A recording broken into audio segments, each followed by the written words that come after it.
Guys, we got a sponsor this week. I know. I'm pretty excited for it. We do?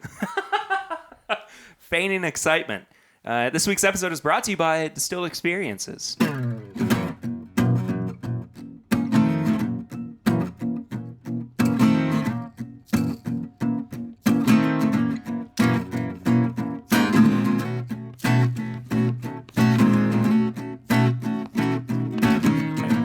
Welcome back, everybody, to This Is My Bourbon Podcast, episode 101. I'm your host, Perry. I'm so excited to have you guys back after the wonderfulness that was the 100th episode. Pretty freaking excited that we get to come back and do this all again. And what better than 101 as well? Right? Yeah. We're going to psych people out a little bit. It's not a 101 proof centric episode. Nope. This week, we're going to be reviewing the Buffalo Trace Antique Collection from 2019 here in a little bit. So, Curtis and Swan are with me again this week. Guys, welcome back to the podcast. Hello. Hey. Said like you've been on once before, and this is your first time returning. Yes. So, yeah. I've been on a few times. Like at least 3 times. I've been on every once in a while. Every Yeah. now and then. Yeah. Yeah, certainly more than Tanner. I was on the first episode, but kind of fell off after that. Hey, a couple of quick things up top, and then we will get into Flying Blind and some of the news that's been going on in the bourbon world.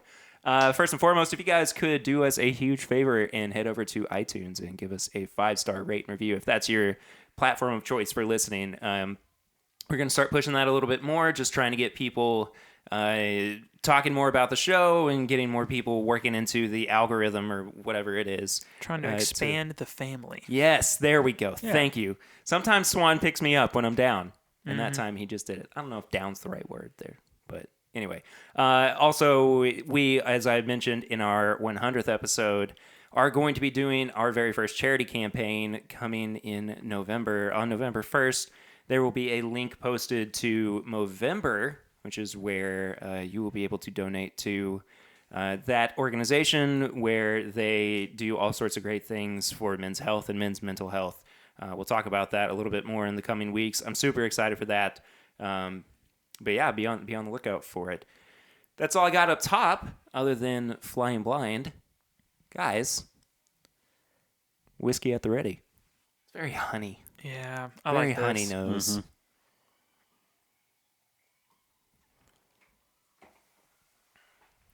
The honey travels back over into the palate, too.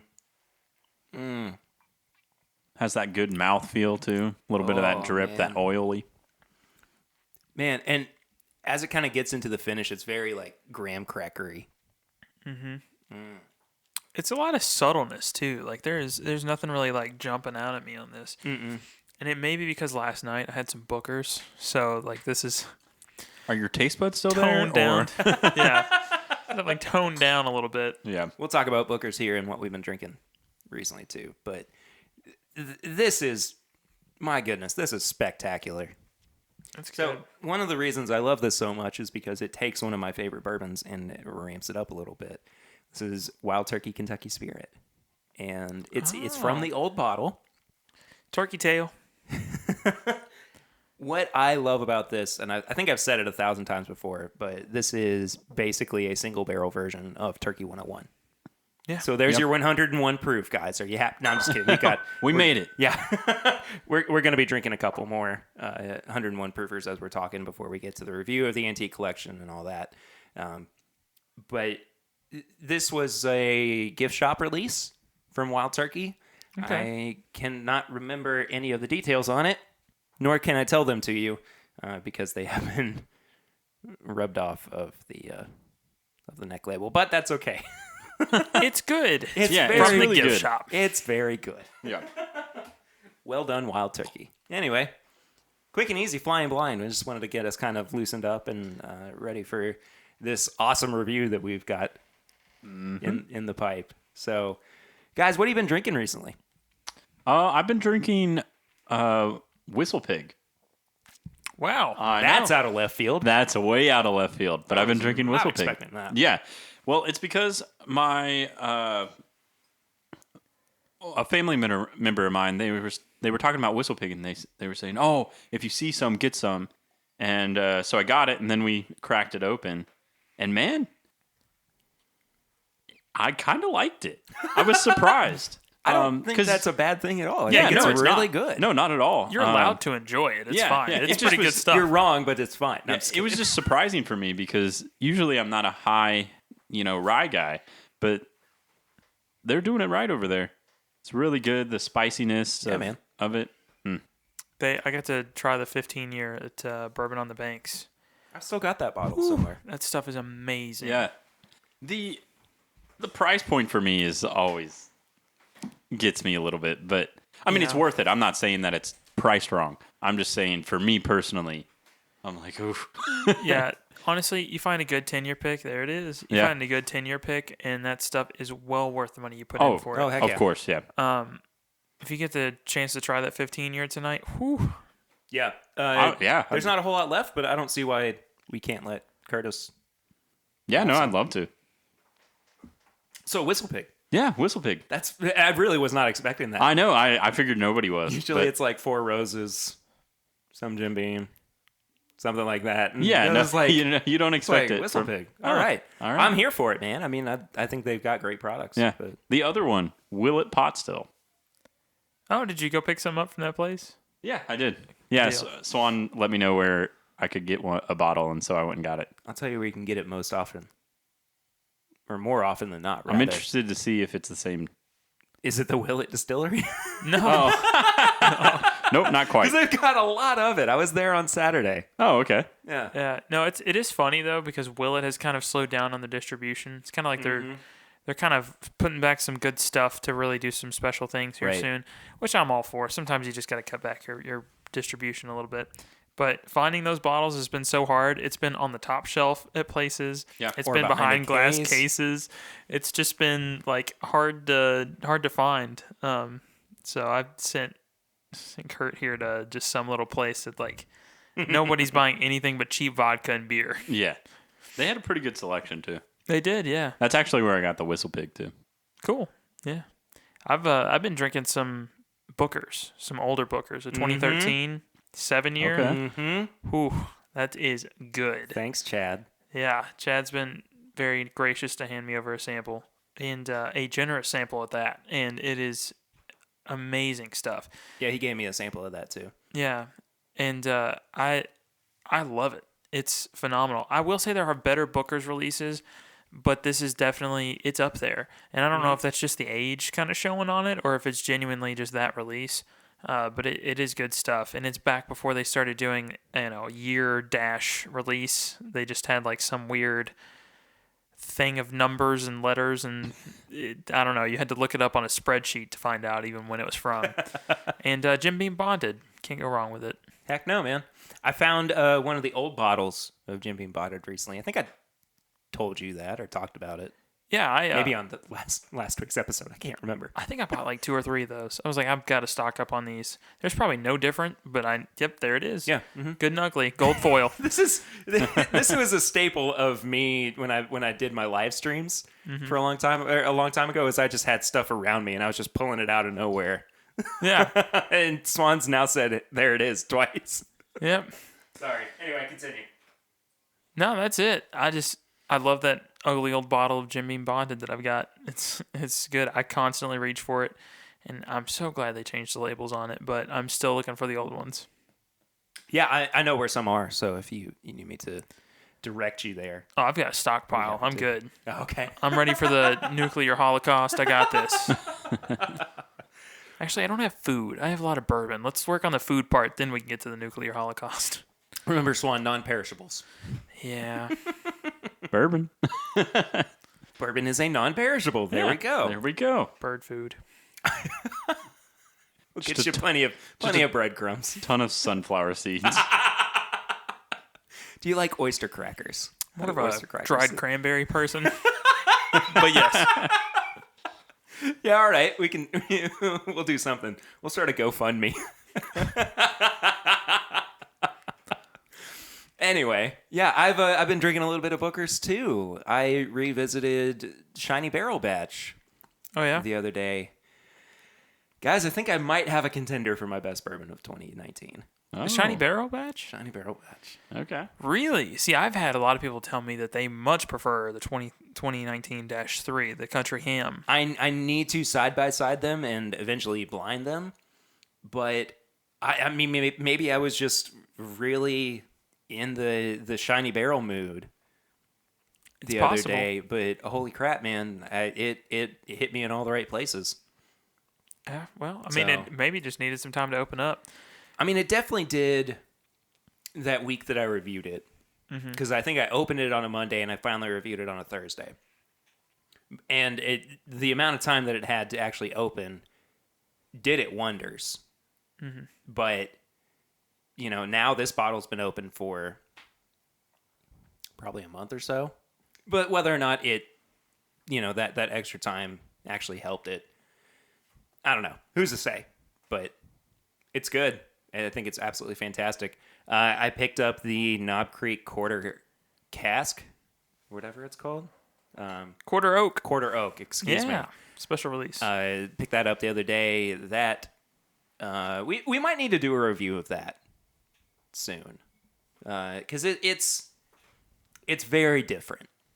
It's not at all what I was expecting it to be. Is that one finished in like small barrels from a 53 gallon, or is it just all small barrel from the get go? No, it's some 53 gallons and then some rested in small barrels. Okay. So it's a very strange process and one that I'm not really sure I understand all the way. If I'm being very honest. I don't have to understand if it tastes good, so I'm okay with that. Hey man, you'll never be a master distiller then. Yeah. I'm getting increasingly okay with that. I am too. Just seeing how people react with like stuff that comes out and they're just like, this is not what I paid my money for. And I was like, well, you paid secondary for something. And you're just like, you're going to be disappointed at any price, once it gets past triple the original MSRP. So, but no, I'm interested to try it. Yeah, absolutely. I think you're going to like it. But I don't want to get your hopes up too much, and then I also want to reserve some of those feelings for the actual review. Yeah. That will happen in the coming weeks. Anything else I've been drinking? Oh, the Chattanooga 111 proof bourbon. Some good stuff at just over 2 years old, or 2-ish years old. Surprisingly good for a 2-year-old whiskey. And, oh, yeah. Found a bottle the other day of a 2009 Evan Williams single barrel. Oh, cool. Okay. Which was a nice little surprise, but it's so good, man. Mm-hmm. I always kind of forget about how good these bottles are, how good these barrels are, and then have it every now and then, and I'm like, oh, maybe I need another bottle of this. That is a phenomenal daily drinker that I don't enjoy enough. Because it's sub 90 proof and it's just easy. Yeah, but at 86.6 proof, I mean, it drinks with a lot of body to it. Oh, that's what I need, because Yeah. I want to drink Booker's every night, but my body tells me no. Right? So I need something with a little bit, more water in it, I guess. Yeah. But So another thing too that I didn't even really think about was the fact that it does have all the dates and everything on the back. oh, cool. So, I mean, that's another way to, people are always looking for, Blanton's dump dates or, what's the other one? McKenna dump dates too. And the fact that, there's a much more affordable option now in Evan Williams, which again, I mean, it's very, very good bourbon. And available. And widely available. I feel like that would be a good alternative for something to Yeah, You it know. would be. have. This was bottled on the day before my anniversary. So that's pretty cool. Nice. Yeah. Yeah. Anyway, that's what I've been drinking recently. We got some news to get to. We do. We don't and so normally much of it. we don't normally do news conversations, but there's been so much going on recently that I feel like we need to talk about it. Oh my gosh, I forgot. I meant to say up top too. Thank you all so much to everybody who has listened to and given us feedback on episode 100. That really was, I mean, of course, a special episode for us and everything, but to hear that it was as well received as it was, that was, really nice. It was. Yeah. It's nice to know that there's some kind of like it's not just yelling into the void. Yeah. You know what I To mean? the deep dark. Yeah. So I really do appreciate you guys. But yeah, that's all I had to say on that. I just had to get that out there before we jump too far into it. Let's pour something else too as we're starting to talk about the news. And I think that, this is Old Charter 101. So sticking with the 101 proof theme for it. The big one that I want to talk about first and foremost is the Elijah Craig Rye. Yes. He announced. Woo, okay. I'm excited. I'm sorry. Look, no, I'm excited for it too, but Confused, but excited. But that's how I go through most of life, so. that's just your general mode of operation. Yeah. Excited but confused. You're like a dog. But so it was announced the other day, 94 proof, much like Elijah Craig bourbon. It uses the same mash bill that all the other Heaven Hill rye products use. But the distribution is real strange. North and South Carolina, Oregon, and Georgia. Not even Kentucky yet. Yeah, very odd. Yeah. This isn't the first time recently that this kind of distribution has happened with a Heaven Hill product. And I think the biggest outlier, not even outlier, the biggest point with this one is the Heaven Hill 7-year bottled and bond. That, I mean, it's only in like a dozen markets, but none of them are Kentucky. I understand why they would do it with Heaven Hill. I'm a little confused on the Elijah Craig. The reason I could understand the Heaven Hill one is we just had the 6-year on the shelf 6 months ago at, $12 to $15 most places. So if I saw something 6 months later go up a year and up $30, I would be I wouldn't be happy about it. I don't think I'd receive it very well. So if I started seeing reviews of this stuff online and thought, everyone seems to love it, maybe I was not valuing it as much. And then when it finally does get to me, I might be a little bit more apt to buy that product, even at $30 more. The Elijah Craig Rye, I've never had it before. I have no reference whatsoever, so they could put it in at $10 over the regular Elijah Craig price, and I'd be like, well, that's just what it is. Why wouldn't it come to Kentucky at that point? Well, I agree with you. I think that Kentucky might not have been the best place to launch the Heaven Hill 7-year, but at the same time, that's where all the clout is coming from. Yeah. Right. So it may be that they're trying to test the market outside of Kentucky, but at the same time, wouldn't you want to shoot for your target demographic? I think what Swan brought up is a pretty good point. Like, yeah, and I'm kind of playing devil's advocate more than anything. Yeah, at this point. I mean, I definitely could see that point. Yeah. I also want. It's kind of one of those things where you take it for granted until it's gone, kind of thing. Oh, heck and yeah. then it's gone, Absolutely. and you're like, rage. And then I think that people would take it negatively a little bit. This wound has just been, like, the Band-Aid's just been ripped off. Yeah. Yeah. So I think giving it a few, however long that'll be, is a good move. And it could be, too, with the rye that they're replacing it specifically in markets that have not done well with Rittenhouse and Popcorn. Pikesville. Sorry. Oh, on the Old Charter? Yes. 101? 100%. Yeah. 100%. They could be just putting it in test markets that previously have not done well with their 2 regular rye releases and then saying, well, everyone's still buying Elijah Craig in these areas. What if we just make an Elijah Craig rye? And then maybe they're like, well, I do like Elijah Craig. Maybe I'll try the rye as well. So maybe they're just trying to hit those markets where rye's not done well. Completely a guess, though, at that point. I mean, I have no idea what they're doing. Yeah, it's total speculation. Yeah, so to me, it just looks like they threw a dart on the board and they're like, well, it's going there. I mean, it's just, I have no clue how they decided that. Well, so this is from our friends over at Bourbon Pursuit. They actually reached out to Heaven Hill to try to find an answer as to why these markets were selected for the Elijah Craig Rye, and this is the response that they got.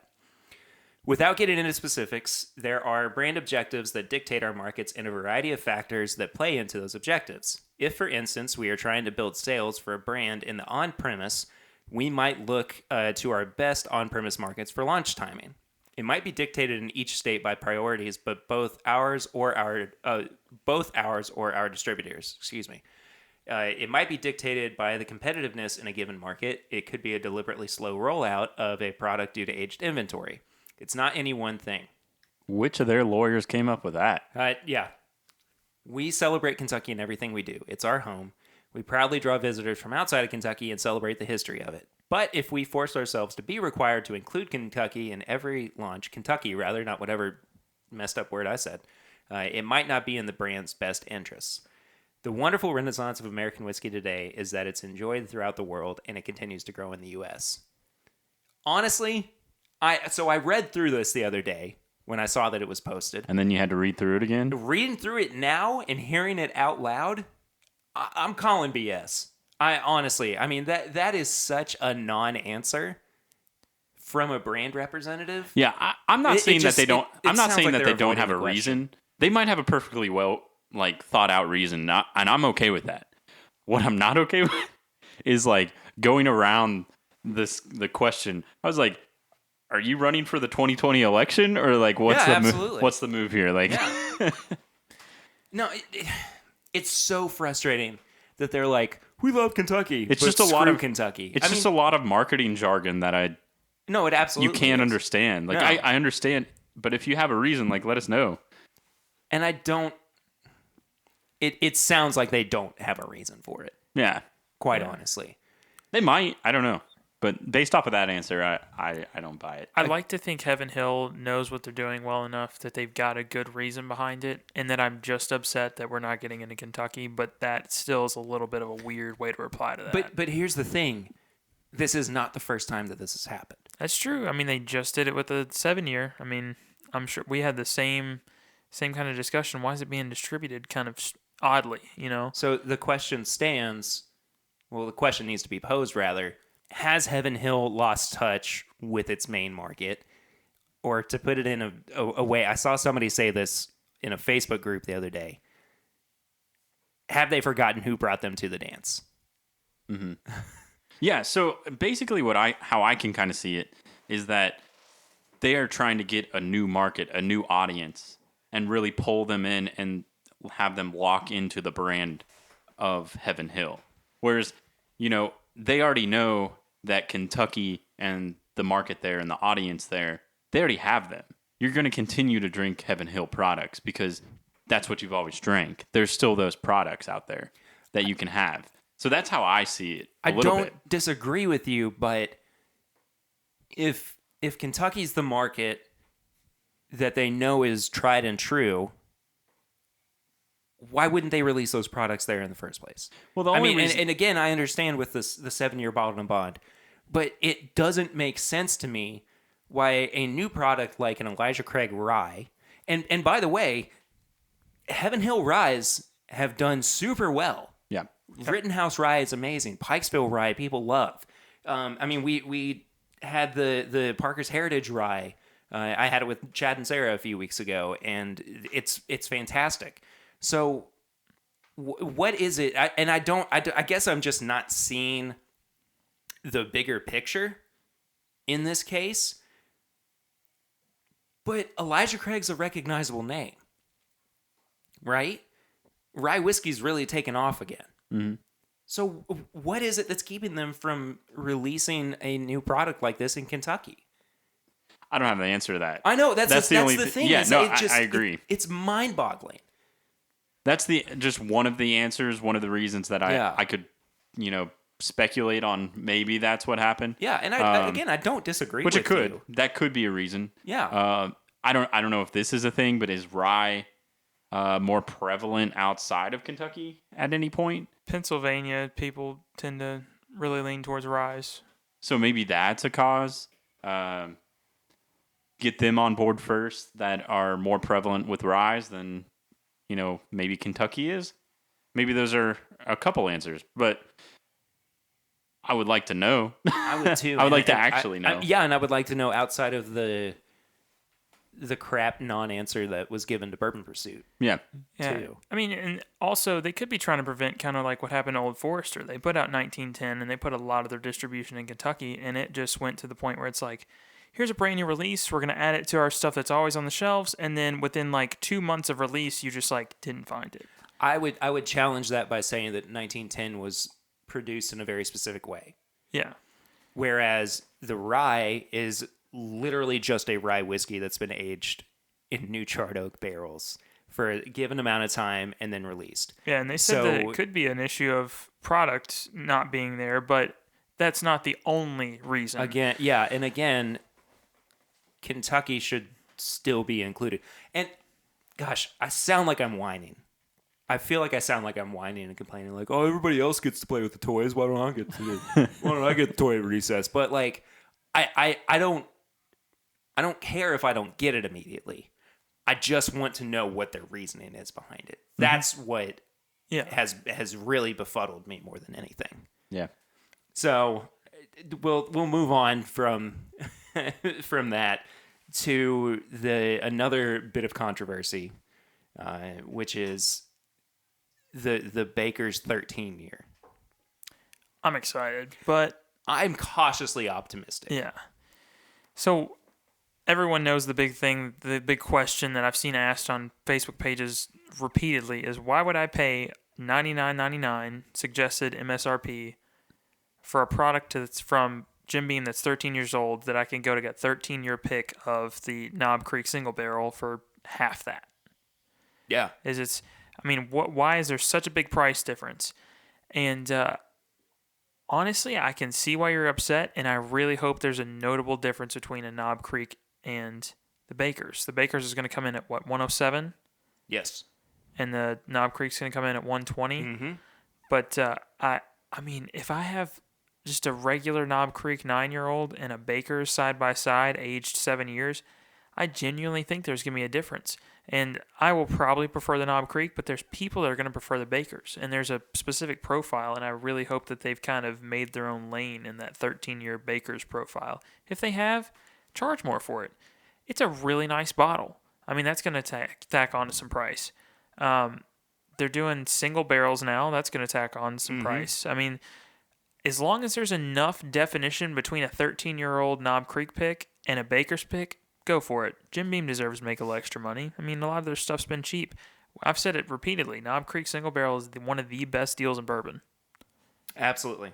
100% agree with you. And they can't jack the price up on that, so they make a new release, they put it out, and they do it. What I'm not cool with is what I've seen a couple of people complain about is when you turn around and you take those 13, 12, 14-year options away from the Knob Creek single barrel selection process and you get the 9 years.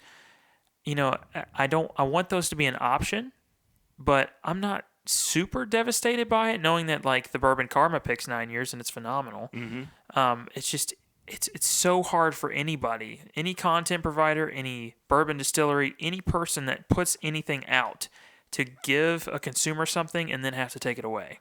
Mm-hmm. So you've got to be prepared to only give as much as you're willing to continually give the rest of the process, and that's just it's hard.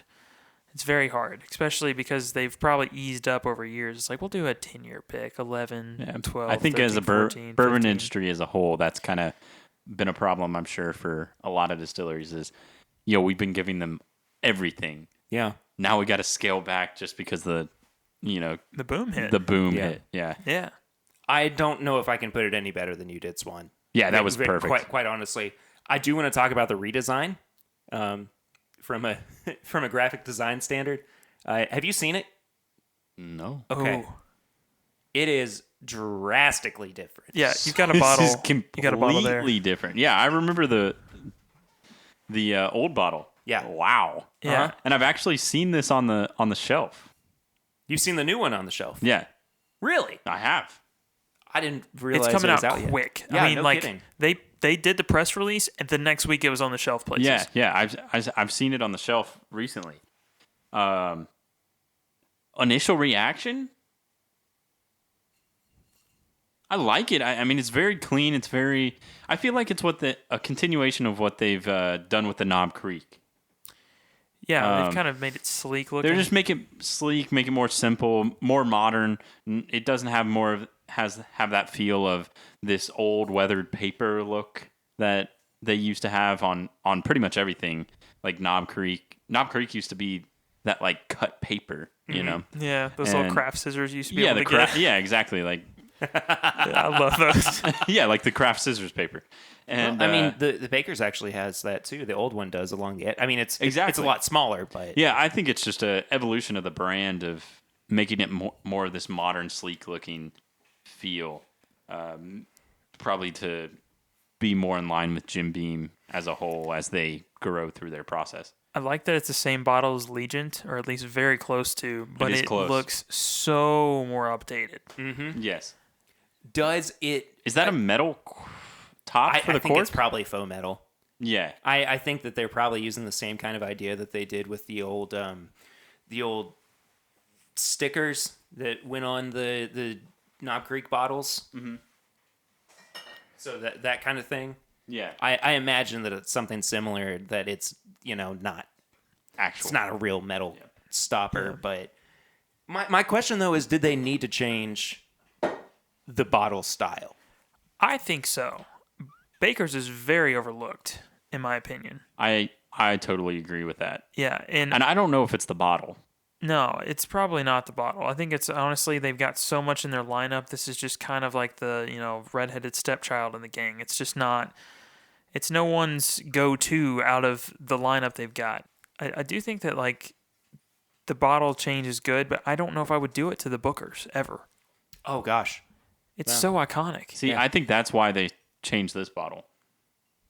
Is because it was so close to the Bookers. Yeah. Is it the same bottle as the Hookers? it's literally It's the same bottle. Yep. Yeah. I think that's a smart move in changing that. Yeah. And just cleaning it up a little more. Yeah. It's totally. the exact same bottle. Yeah. I just pulled one out for Curtis to compare. Yeah, to. I would It's identical.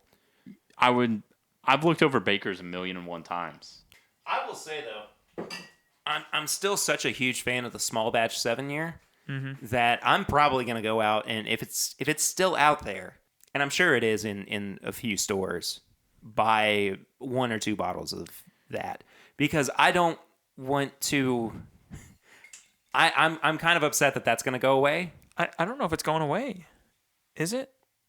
I don't know. Because the 13 year is a single barrel, I believe. The new one that they put out, the new bottle, is actually a single barrel 7-year, and then this is a small batch 7-year. So everything that I've seen has said that it's transitioning from small batch to single barrel. So they're just getting rid of the small batch designation entirely. I guess, I don't know. I might have to reach out to Jim Beam to get some clarity on it. But I mean, if that's the case and the small batch is going away, yeah, I'm gonna go buy a couple bottles of it. Mm-hmm. One of the interesting things to note too is that then changes. I mean, if they are getting rid of it, that then changes the fact that, that then changes the Jim Beam small batch collection. It does, yeah. And I think honestly, they really seem like they're trying to distance themselves from Bookers, even though it's their own product. Mm-hmm. I mean, it's going from the premier small batch bourbon with a 7-year small batch next to it in the same bottle to now it's got its own bottle. It's changing the designation of small batch to single barrel, and it's got a 13-year-old cousin. I mean, it's just Yeah. it's a very different animal completely. Hopefully, it works out for them. I mean, I think it's a great move. I don't think it's bad by any means. I think it needed to be changed. Yeah, I mean, I would look at that bottle and be more apt to pick it up just based on the packaging, which I tend to do way too much. I know I really should just go in and I know, this ugly bottle of Henry McKenna is good. I should definitely pick it up. Packaging's a huge part of deciding whether or not to buy bourbon. Yeah. I mean, how often have we overlooked Fighting Cock? A lot. A lot. Yeah, because they're it's press a on label. dumb-looking bottle. Yeah. I mean, it really is, but it's good whiskey. Yeah. And it's the old adage, don't judge a book by its cover. That's all it is. Yeah, but everyone. It's hard not to. Judges the book by its cover. Yeah, right. For the most part. One last bit of news, and then we will get on to the antique collection review, because that is going to take us a good deal of time, and I want to make sure that we allot plenty of conversation time for that. And this is the thing that I think got my goat a little bit more than the Heaven Hill controversy. Jim Murray of Jim Murray's Whiskey Bible announced that the 1792 Full Proof was Whiskey of the Year. I love that. You love that. Which part of it? I love that bourbon is finally getting the recognition it deserves. But it was named that in 2017. I can't remember. It wasn't Jim Murray specifically, but it's not like it's not gone unrecognized. It's just not picked up. So if I was working at a wine and spirit shop and I put out a case of 1792 Full Proof and I put out a case of Weller, I mean, the Weller's going to be gone before anyone even looks at the 1792. Sure. And in my opinion, it should be the other way around. And I still don't think it gets the recognition it deserves. I do think, however, there are plenty of good bourbons that probably should have taken that spot. But as far as just a regular release that's on the shelf and getting some recognition it deserves, even if it's a second time, I think it's a good choice for him. Especially knowing that Crown Royal Rye has been the selection in the past. So it's at least seems a little more serious and genuine this time. So I have a couple of issues with this. The first being that it's only October. Swan, so it didn't ruffle your feathers?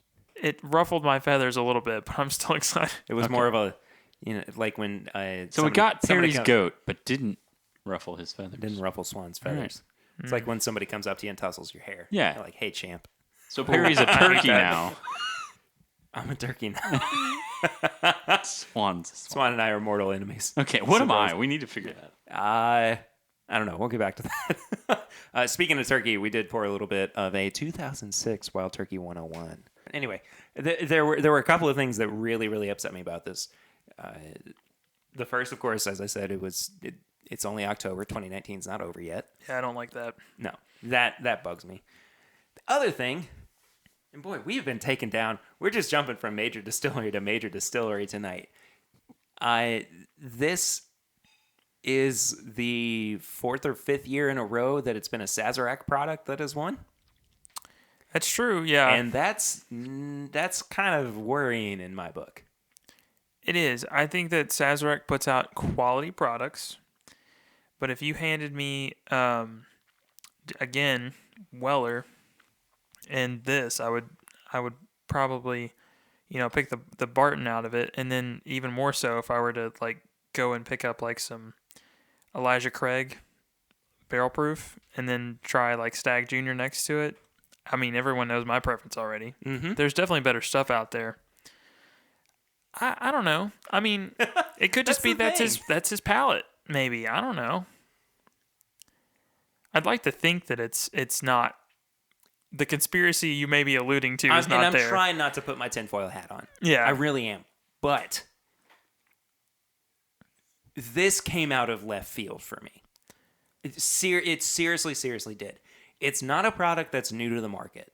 It's been around for a long time. Again, this is not the first time a Sazerac product has won this title from Jim Murray's Whiskey Bible. And, I mean, in the past, it's been William LaRue Weller and I think Weller 12 at one point. And, gosh, maybe it's just all Weller. It's all Weller products. But the point I'm trying to make is that it kind of seems like if I'm going to put the big if above this statement. It's a large if. It's a large if. If the conspiracy is to be believed, and there's a reason why I'm trying to speak in allegedly terms as opposed to, whatever. And the conspiracy is to be believed, and Sazerac has a hand in what product gets chosen. It feels like they might be scraping whatever bottom of the barrel there would be. Does that make sense? Yeah, but I have a hard time believing it. Sazerac barely does any promotion in general, let alone hey, Jim Murray, what do you think about this extra product here? I mean, it's just, I don't know. It seems weird to me, but I personally, I like the product. It is a little weird that it's not new to market. It is a little weird that it's so early. I could think of a lot worse bourbons for it to go to. And so that's where I'm at. I don't disagree with you. I'm just confused as to the methods behind it. That's been the entire conversation so far, is excited but confused. Or angry but confused. So I'll just hit the nail on the head on everything tonight. Yeah, just right?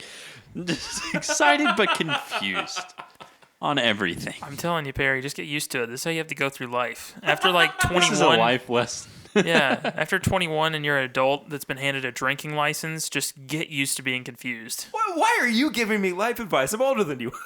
I just figured it out. I don't know. But in Swan years, he's way older. Oh, what is the ratio? I don't know. For every human years, how many? For one swan year, how many human years? I mean, is I that? turned 70 last week. I don't know the conversion rate, but I can't do math. That's why I got an art me degree. neither. Yeah. I just dropped out. All right, shall we? Yeah, Let's get started. Yeah, let's move on to something a little bit happier. Actually, before that, though, we need to talk about our sponsor. We do. We do. We have to talk about Distilled Experiences, which is Lexington's premier tour company. I work with Distilled Experiences, as some of y'all might know, as a tour guide. So if you are interested in booking a tour with us, you would have the sheer pleasure of having old Pear Bear himself taking you around to different distilleries. So the company started 3 years ago. They are currently in their third year of operation. Nate Taylor is a fantastic businessman and has a huge, huge passion for all of Kentucky's history and all the economy that not only bourbon, but the horse industry as well has brought, and all of the little minutia behind that as well. There are 2 public tours that are offered throughout the week, Friday and Saturday. And then if you're interested in booking private tours as well, you can head to distilledexperiences.com, and you'll be able to put in a request for that. And speaking of distilledexperiences.com, if you head there and put in the promo code at checkout, My Bourbon Podcast, you will be able to get 10% off any public tour. So again, distilledexperiences.com, use the coupon code My Bourbon Podcast at checkout for 10% off any public tour. Perry, did you say any public tour? Any public tour, Curtis. That's amazing. It's pretty fantastic. Pretty and great. again, you have the added bonus of me getting to be your tour guide. Even better. Wouldn't that be something? I'm excited and confused. As you are wont to be. Yeah. All right, review time, shall we? This is the big one, guys. This is the big one. You see this box? You know, This bad boy can fit so much antique collection in it. That was a failed attempt at a drum roll. Drum roll? Is that Yeah. what that was supposed to be? Yeah. I'm so excited. This has been a dream. See, since I'm you not started this. confused about this. Just excited. You're just excited. If there's one thing in life that I'm not confused about, this is it. I am. They just send these to people's houses? What? Yeah. Pro tip, get a podcast. Second pro tip. Easier Ask for said whiskey. than done. Yeah, right. So I figure that we would start with the Rise, if you guys are okay with that. Can I preface this with saying I've never had the Sazerac or the Handy or the Eagle Rare. I've only had 2. Same. So I'm very excited to try expressions I've never had before, much less just this year's. I've had Eagle Rare before, but I've not had the 101 proof. I've had... Actually, I think I've had all of these before, because Chad has a bottle of Handy. Mm-hmm. And I think I've had... Yeah, Has I he got it opened for that? him, but I didn't try it. Yeah. I'll get around to it one Fair day. enough. You are the bourbon finder, not the bourbon drinker, I guess. Yeah. Yeah. I did try a little bit of the Sazerac with our buddy Dustin Whitaker, because he was here and he'd not had it before either. So I was like, hey. Oh, yeah. And I had an old Eagle Rare that was 90 proof, not 101 proof. And then, of course, WLW and Stag. Yep. I mean, come on. Yeah. Anyway, should we go youngest to oldest, or should we go lower proof to higher proof? Lower proof to higher proof. Okay, cool. Agreed. So then we are going to start out with the Sazerac Rye. Whew. Kentucky Straight Rye Whiskey. This is an 18-year-old Oh, whiskey gosh. at 90 proof. 90. Okay. This guy can drive and buy cigarettes. I'm so proud of it. Ooh, well, we got a second? Yes. Did I tell you what's going on with Kroger this year? No. They're tossing around the idea, not sure if it's solidified yet, about actually holding the BTAC line and making that part of Pappy Holidays. Oh, I would be all for Wow, that. that'd be cool. So you would be able to go to every single store every once a day and put in for both Pappy and VTAC. You'd have a great chance of getting multiple bottles instead of me just potentially getting you one. This is like minty fresh. Oh, yes. It is. I'm getting a lot of that fresh, just kind of a mint. I'm getting or a like lot a of green apple. Yes. green apple. Yes. Like the peel, though. Yes. Yeah. Oh, yeah. No, it is that. It's kind of one note for me, honestly. I mean, I can kind of dig a little bit deeper and get some cinnamon and maybe a little bit of rye spice, but overall, it's like a caramel green apple. See, I'm getting like a mint leaf with that green apple that you're talking No, about. okay, I can kind of I can It's pick out fresh. the mint there as well. No, it is definitely a fresh nose. Just kind of weird reminder of something. Did you ever try that like Trident layers that had like apple mint, apple? Yes. Yeah. That's Wow. Yeah. it. Call it a day. Done. That I don't know is if that was a least for the flavor nose. combination, that's a but blast from the past right yeah, there. I don't know if that's an actual flavor combination from the Trident layers, but that's what it would remind me of. Yeah. It's even got that like slight like xanthan gum / like powdery stuff on the outside. That Yeah. weird smell that you get from gum. With it. Wait. Oh, he went for it. No, he didn't get it yet. Oh, he didn't get to it. No, he didn't get to it We yet. got close. We're there. We're close. With it being said, like I'm thoroughly enjoying it. I'm not getting much of the spice, Not at the all. rye spice, but I think that'd be your thing though. Because yeah, you don't really enjoy the like No, heavy hit you in the face with some rye punch. with some rye punch. Yeah, I really enjoy this nose.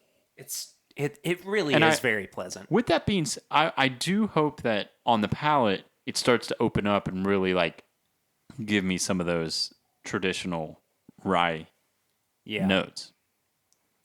Shall we?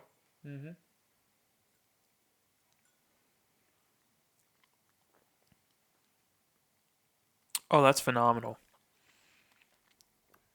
It's still going. It is very minty. I like that though. It is very, very minty. I guess I really wish that there were just, and I this is just going off my first sip. I wish that there were a little bit more of a rye punch to it. Oh, there's some citrus notes towards the back end. Yeah, see, I'm enjoying this because this has got some like elements of almost a old-fashioned kind of thing going on, but without the sugar. Have you ever like skipped out on the sugar part of an old-fashioned and just had like some extra bitters and stuff put in and some citrus? This is just like fresh picked mint, fresh picked like you got some fresh squeezed orange juice, like I don't know what drink you're making, but like if it tastes like this, I'm down. yeah, not Like, orange juice, sorry, but just like what's it called when you shave? zest. Yeah, orange zest. Yeah, that's exactly what it is. It is so minty fresh. It is. It's so fresh and so clean. What? It is. the dumbest stuff gets me. I know, right? I do want more of the traditional rye. I do too. I think I want more of the rye, but I think I want that with the addition of proof. So I feel like if this came in at 110, 115, I would get more of that. Yeah, you would. I'm starting to find a little bit of cherry, kind of cherry cordial at the end too. Look, this is not bad by any No, means. no I'm way. not trying to We're- like, dunk on it or anything, but like, It's just I as far as ryes go, I just don't know if this is my bag. I prefer the heavy char over this. The Parker's Heavy Char? Yes. I agree with you. Which- 100% agree with you. Honestly, the heavy char is pricier than this. Because this will come in at like 110-ish if you find it at retail. I think retail is really $99.99. $99.99. Still 100 versus like 150. Yeah. Yeah, but this is good for the price. Yeah. I mean, 18-year alone is probably going to fetch the $99.99. But just to actually have something that's curated and that minty and has some fruit to it, and obviously it's complex because it seems like every time I go back to it, I'm like, oh, and it's got blank, Yeah. That's worth it to me. It's good. It's not the best rye I've ever had, but it's one of the more interesting ones I've had. Yeah. Yeah. I think And if I'm going into this with no expectation of what rye tastes like, I think this is pretty damn good rye. yeah, but this is not an introductory rye. No, of course not. I'm just saying, if I was coming into this, I get what you're saying. Yeah. I totally get what you're saying. I think the finish is my favorite part of this. Honestly, I think the finish is where everything starts to kind of compound and really becomes super, super interesting. I mean, I'm starting to find baking spice notes. I'm starting to find like there's a brittle quality to it as well. I Okay. mean, there's so much more to be found, I think, in the finish than there is on the nose or the palate.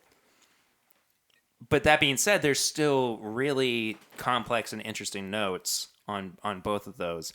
It's just the finish is stupid good. Yeah, it is Yeah. in very this good. case. And even with I get this more with 90 proofers. If you give it a good chew, like when you're drinking it, Absolutely. you get more from it. This is no exception, but it still doesn't you're waiting for something to hit, yeah. It just doesn't hit quite on the palate, but on that finish though, you get everything you were looking for. Yeah. Every And bit of it.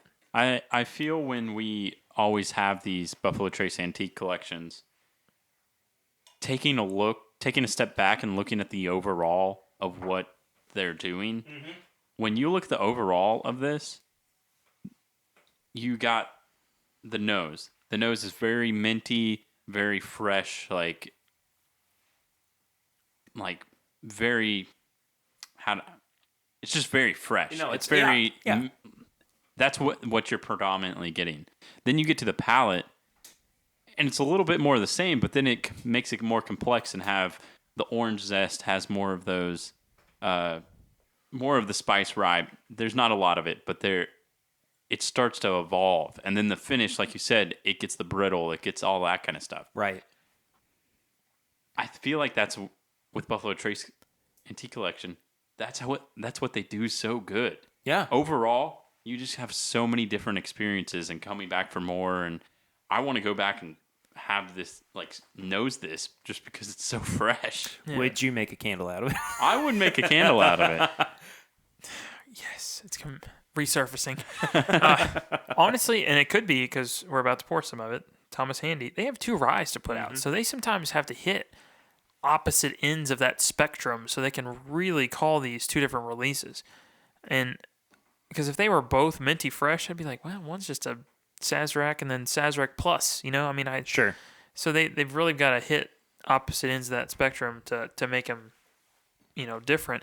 And having a rye that's minty and fresh tasting and kind of void of that almost like a pickling quality or a licorice or even just like a savory bready quality.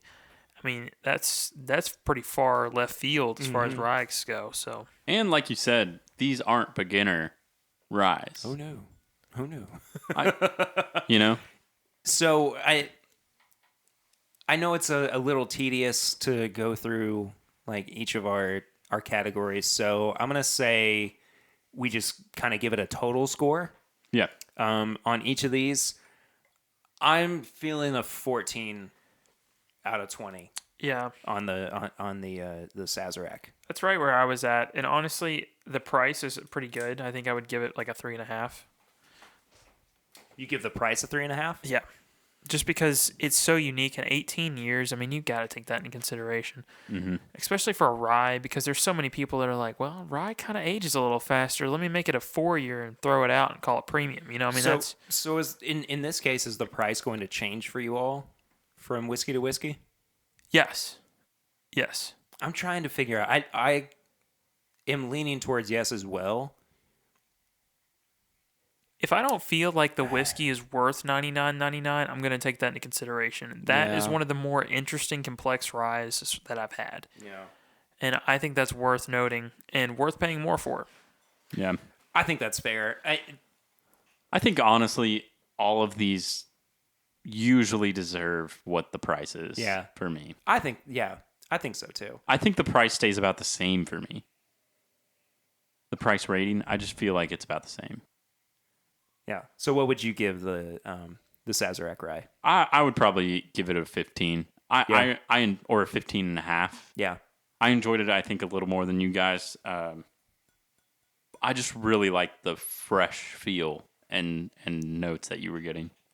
So we were talking about opposite ends of the spectrum. This is totally opposite. Yes. end of the This spectrum, is man. left field compared to that last one. Yeah. The last one was a bunt to first. This is left field. Yeah. This is dark and rich Yep.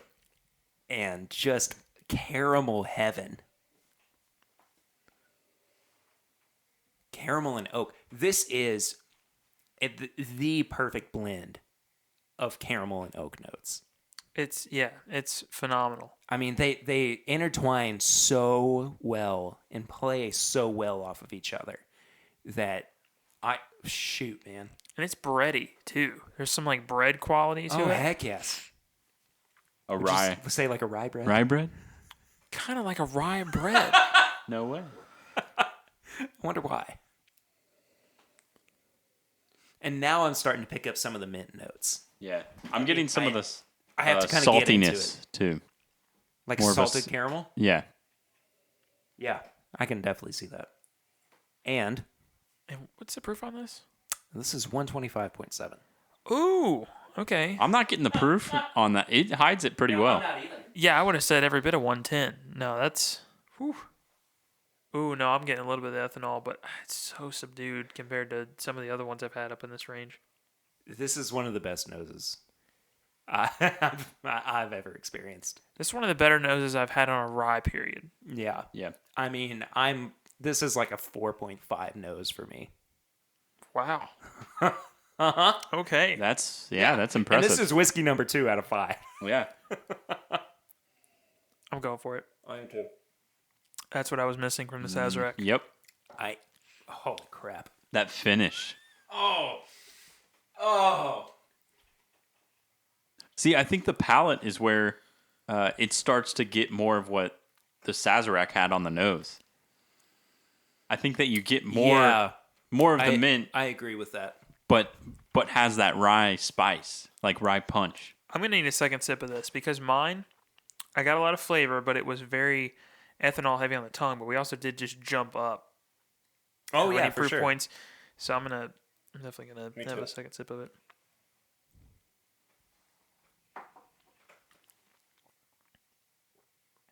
Oh, yeah. Now that's a rye whiskey. That is. And you Yeah, know, it is. I'm so glad that they have one that's, again, that kind of minty, fresh feeling rye that you get from some. And then they've got one that's just so savory. Yeah. That's great. They each are really good. Yeah, they They are. absolutely are, but I mean, if I had my dregs, I would definitely pick this one. And it's sad because this is the easier one to find of the two. I think it depends for me. Depends on my mood. I think they're two totally separate. I think so too, but If I'm looking for a rye whiskey, I'm definitely going this. I think this is more of a crowd pleaser. Yeah. Yeah. I mean, I think that this is the one that, you know, everybody's going to have that Everyone's- same kind of visceral reaction that we did when we Yes. first smelled it, where it's like, holy crap, this is like, out of this world on the nose. And this one's going to be like, whoa, wait a second. This is a bourbon pleaser too. Like if you had somebody Absolutely. that was like, I love Stag, I love the aged Taylor Barrel Proof. I can handle 120 plus in bourbon. But I've not really found a rye for me, and they got this. They'd Yep. be opening some doors. Now, granted, this is not again a beginner bourbon / rye, but if you are already at that point where 120 is kind of like where you want to hover for really maximum flavor, this is not by any means a bad transition. No. So we also have to talk about the age difference between the two. We did jump from an 18-year-old rye to a 6-year-old rye. And that's fine because I've had some of the older ryes like that Whistle Pig that don't really, like the rye spice is really subdued. So they kind of get some of that kind of, I don't know, they bring out some very interesting flavors that I feel like it's pulling a lot out of the wood at that point. Mm-hmm. And this, it's younger, but it's not, bright by any means. Like it's definitely like dark, savory. I don't know. 6 years is fine. I think If that's it a tastes great. like this, I think that's a great descriptor between the two. Yeah. Is bright and dark. Yeah. yeah. I consider this an absolute win. Yeah. In my book. Yeah. I added some water to it. I'm going to see if Did that. you? Yeah, I'm going to see what that does to it. I might follow suit. Curtis has already finished his. I finished mine. I might just take a sip of this so you can enjoy yours at full proof, and then you can try right. some of mine. Initial reactions, like a 16.5 out of 20. Yeah, water? I'm at a. I was going to give it a 15. It's getting a 16 now. Yeah? Yeah, I'm at a 16. It holds up so well to water for me. The Really? nose gets a little lost, but any bit of that ethanol you had questions about during the palate is just gone. Absolutely it is. Oh. It starts tasting like a vanilla birthday cake. Yeah, it gets real candied. Yeah. Yeah. Oh, man. That is stupid good with water. I mean, not that I dislike it uncut, but No. holy crap. The fact man. you could do both is just amazing. Yeah. Because that, for me, that's great. If it feels fractured and it doesn't feel like it can really hold up to it, then you got a lot of drinkers right now that are still like, I prefer an ice cube in it if I can handle it. Or if you get it at Sure. a bar with a Yeah. big ball of ice in it, and it's going to add some water to it. That's great. That is phenomenal. That's definitely like between the two. I would definitely get that with an ice cube if I had to choose between the two. Yeah. So I settled on a 16.5. I think it's just, I'm at a 16. yeah. Yeah. It's just ridiculous how good it is. 16. I'm going to leave it at 16 too. Well, I guess now we have to move on to the bourbon. Oh no! Yeah. Oh. What a shame that would be. Oh, I'm so excited for this. Yeah, so same thing we're going to kind of be doing. I wanted to get the ryes in one go, and then we'll do the bourbons in one go, but we are going to jump up proof-wise from Yep. bourbon to bourbon. And so this is the Eagle Rare 17 101 proof, which is the second year that they've been doing the 101 proof. Yeah. And it goes back to the old proof for Eagle Rare before it was a Buffalo Trace product, when it was 101 proof. Swan's getting a little excited. I like this. You want to talk about ruffling some feathers? This is it. Yeah. Where'd that cap go, Swan? Right here. Oh, sorry, I blamed you for withholding a cap. It's fine. I get to drink this. You can blame me for whatever. Am I getting like a little sweetness? Yes. I had this note the other day, and I'm getting it I again. want you to say sweet tart, but I don't know if. Cinnamon bread pudding. Ah, okay. Is that a thing? Yeah, I mean, there's probably some cinnamon in there, but like a bread pudding.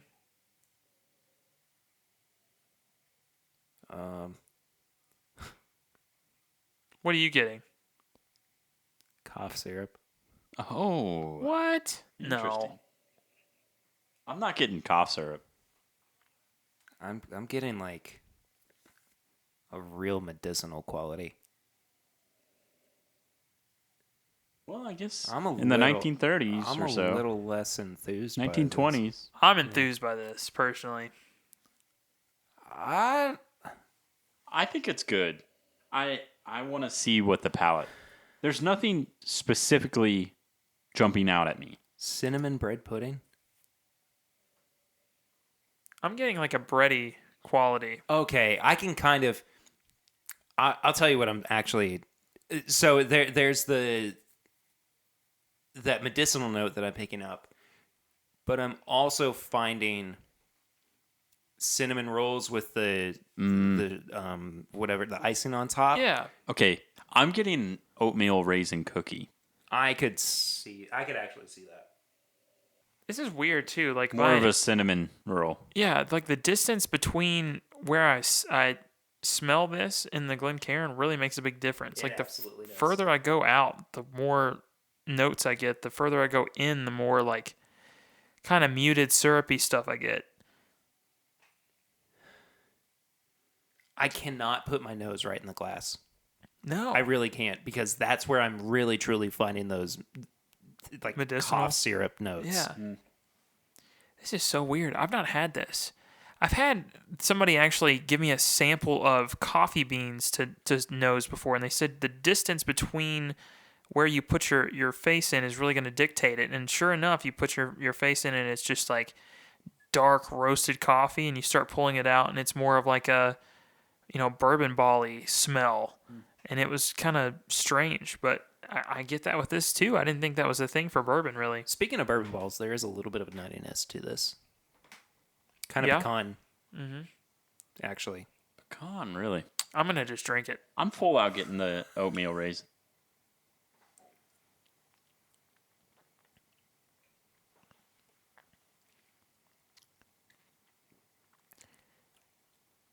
I'm less enthused by this than the nose. Oh, I think the palate's way better than the nose. Really? Yeah. I get more of the ethanol. Do you now? Yeah. Did it go down the wrong way or what? No, I don't think so. I like the palate quite a bit more than I do the nose. Let me go back in. Now I'm getting the oatmeal raisin, Yeah, I still get that for sure. and I'm getting actually like white chocolate Okay. with it too. The nuttiness is still a little bit present, some of those darker notes, but I think overall it does kind of exist as like a really light baked good. I think I got a bad sip the first time. It kind of went down a little weird. If I imagined making some sort of pastry with just dumping in a bunch of random stuff from my cabinet, and then I'm like, this is going to be terrible. This is going to be terrible. And then I pulled it out of the oven and I tried it and I was like, I don't know what I just made, but it's good. And it kind You of can just, never replicate it. yeah, it's that. I have no idea what to attribute that to, but it is just, it's good. It's like just some random dessert. Like when people make those weird 7-layer whatevers, and you're just like, what is that? And they're just like, it's just, it's a little bit of everything. It's fine. Some oatmeal raisin cookies, some cinnamon rolls. It's Threw some clementines in there. there's some clementines in there, but you get to pick all those There's notes out. marshmallow. I don't know. Yeah, you pick all those things out, and you're like, it's all good. I'm not mad at any of it. I think it's all phenomenal. I do, however, think this is probably one of the weaker things I've tried tonight out of the BTAC collection. Yes. I would probably put this third out of the 3 we've tried. I would put it second. I would, as of what we've had so far, I would go the Handy, this, and then the Saz. Okay. I think those last two would be a toss-up for me. They're very close. I'm going the Handy, the Saz, then this. This is good. I honestly think the proof would be a saving grace. This does remind me quite a bit of an E.H. Taylor almost. It's kind of got some of those like small batch E.H. Taylor qualities to it where I get a lot of different things throughout, but I can't quite put my finger on it. Well, isn't that the same mash bill? Yeah, but that's the thing. I would hope I- at 17 for a years it would be second I was- significantly different than the 6 to 7 they generally run on the E.H. Taylor. For a second, I was like, well, that's a different distillery. That's crazy. And then I realized, no, it's the exact same distillery with the exact same mash bill. And it's Yeah, just... but 10 years older, you would think the barrels had some influence past that. I can see a little bit of what you're talking about with E.H. Taylor notes, but I really, really enjoy the palate on this. Honest to God, I think this is... The palate is the high point for me on this one. The finish is real light. It is, yes. I don't think that there's much to speak of with the finish. And not being a big fan of the nose, like I was talking about, I don't know. I already said, this would be kind of in between the Handy and the Saz. So I think I'm going to give it a 15. I'm at a 14. 13 Wow. for me, yeah. Interesting. I think the ethanol for me really pushed through on the palate into the finish. I just don't get a lot of the ethanol. Really? Yeah. I don't know what it is. It does for me, though. I don't know if it's necessarily ethanol, because I do get some spice, some like barrel spice, kind of like you get on Booker's. It's very hard to explain, but sometimes it's not always just the absolute alcohol pushing through, but it's just Sure. kind of that barrel char See, spice. with the Bookers, Right. like I always feel like it's like a 4-course meal. Like it hits me, but then it's like, hey, but we're gonna spread out the dessert and more of the savory kind of stuff. I think this just hits me, and I'm like, but where's the finish? Where's this? Yeah. I don't know. I wanted more from it, and it could be that this just varies so heavily year to year that maybe this year they went for a target audience, and I'm just not that audience. I don't know. If I was going to chase stuff this year so far, get the Thomas Handy. Yeah, I have to agree. The sad thing is, and I hate this because now after having them, it's kind of hard for me to even fathom this. I've had people say, hey, can you give me a bottle of George T. Stagg, and I'll wait in line for it or whatever, and I'll hang out, and then I'm like, man, they didn't have it. All they've got is Thomas Handy. And I was like, do you still want it? That pains me now because I'm like, yes, you Yeah. still want it. Uh-huh. Absolutely, you still want it. Because any of them would freak out over the ability to get Eagle Rare. Yeah. But I would almost rather have the Thomas Handy. In this case, This- I absolutely would. Yeah. Okay. Yeah. Kurt's not so sure. This just like, I don't know. I put it at a 14, but I hate going back and being like, oh, I'd put it lower. Comparing it to everything else. Yeah, and what everyone else has said. I But I think I would put it at a 13. It's just not. go for it. 13 and a half. Just right in the middle. Split the Yeah, difference. just split the difference. I would split the difference, but I'm really like, I think this is a 13 for me. And also, we're splitting hairs here. Like, this is a great bourbon. Yeah. Oh, yeah. no, it We're- absolutely is. Yeah, we're just talking as far as, like, Whenever this we- BTAC lineup. If you're Yeah. searching for this year, if your number gets called, You're and buying it, definitely. you're buying it. and you're going to enjoy it, and it's going to be great. Yeah, but if you got the chance between all 5 and your intention was to drink the bottle you bought, so far, Thomas Handy. Yeah. Yeah. Well, it's time to move on. This I'm excited for. It's time to move on to. I'm not confused. No, I'm just excited. Yes. I feel like that's the tagline for this show, though. Yeah, that should be a shirt. Confused but excited. Yeah. Anyway, this is George T. Stagg. I know that one. I know it all right. I'm so excited bit. for these next two. Yeah, I am too. Going off of the press release and the fact sheet, this says that this year's release contains bourbon from barrels filled in the spring of 2004. And isn't it the lowest proof release they've done? It is 116.9. We'll talk about that here in just a second too. Yeah, the lowest proof. No, this is the lowest proof ever for George T. Stagg. Yeah, no, Yeah. I know. I'm just saying, like, So, I think the highest has been 144.1. Now they're down to this. Uh-huh. So, Okay. they've got Yeah, that's a pretty- range. Yeah. Even the E.H. Taylor barrel proof this year was, I think, 129.1. yeah. So, according to the fact sheet, it says that master distiller Harlan Wheatley cites barrels located on the lower warehouse floors for the reason that it is such a low proof. Many of the barrels for this year's Stag composite were taken from the first floor of the warehouse. The first floor is cooler with higher humidity levels, therefore the alcohol evaporates faster than the water. The taste, however, is still what Stag fans can expect.